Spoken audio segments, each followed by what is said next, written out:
Ilang tsuper ng jeep nag-aalangan na sumali sa service contracting program ng DOTR kapalit ng 20% na diskwento sa pamasahe ng mga commuter.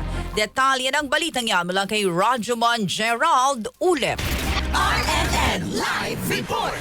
Nag-aalangan ang ilang tsuper ng jeep na sumali dito sa service contracting ng Department of Transportation. Paliwanag ng ilang jeepney driver, baka imbes na kumita ay lalo pa silang malugi. Ito ang pananaw ng ilang tsuper ng jeep sa bagong lungsad na programa ng DOTR. Sa naturang programa, ang mga sasaling driver ay mabibigyan ng 30 hanggang 40 pesos na subsidiya sa kada kilometrong takbo ng jeep sa pamamasada, pero kailangan nilang magbigay ng 20% na discount sa lahat ng pasahero. Ayon kay Alexander Tagle, isang jeepney driver, hindi uubra ang naturang programa lalo na napakataas ng presyo ng diesel. Pero susubukan pa rin daw niya sumali sa programa at saka nito oobserbahan kung may kikitain sila o wala. Nagbigay nga ng silver contracting, oo magkakapera kami, tapos binawi naman doon sa pamasahe. Ganoon din sumatuloy na. Wala. Kasi yung nakaraan, kasali ako, kasali ako dyan. Pandemic? Opo. Hindi mo ako nabigyan yan eh. Sa dami yung curriculum, bibili ako sa maghapon, wala. Hindi ako nabigyan no. Wala.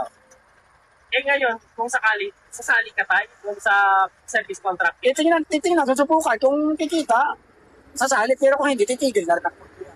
Ang tsuper na si Willie Parola na muntik nang makasali sa contracting program ng pamahalaan ng COVID-19 pandemic ay nag-aalangan ding sumali lalo na hindi niya nabigyan ang ilan sa kanyang mga kasamahan na sumali sa programa noong panahon ng pandemya. Nung pandemic, na marami sa kasamahan ko, kinuha yung GCash number, pangalan, nailista, pero hindi naman ilan nila lang nabigyan. Pero sasali ka dito, sir, nag-aalaman.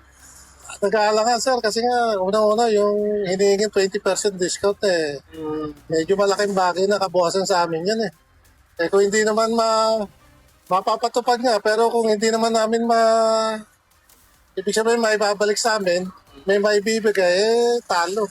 Si Mang Nestor Nepil, bagamat nag-aalangan din ay makikipagsapalaran siyang sumali sa programa lalo na't kailangan niyang kumita para sa kanyang pamilya. Ayaw daw niyang magaya sa kanyang mga kasamahan na tumigil sa pamamasada at bumalik na lamang sa kanilang mga probinsya. Kung mangyari sa amin, hindi.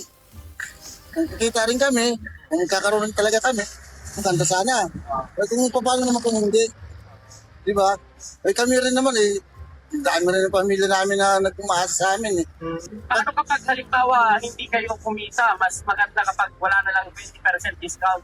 Ay kung wala ako doon kumita, ano ko na sa operator ko kung maganda o hindi kasi sa operator ng decision niya siya. Kahapon nang i-anunsyo ni DOTR Acting Secretary Giovanni Lopez na magbibigay sila ng 20% discount sa mga pasahero sa pampublikong transportasyon, kabilang ng traditional at modern jeepney, pati na ang mga bus ng EDSA Carousel at Maritime Transport. Kasama mo sa DSXL RMN Manila, Rajumon Gerald B. Ulep Tatak, RMN. RNN Network News!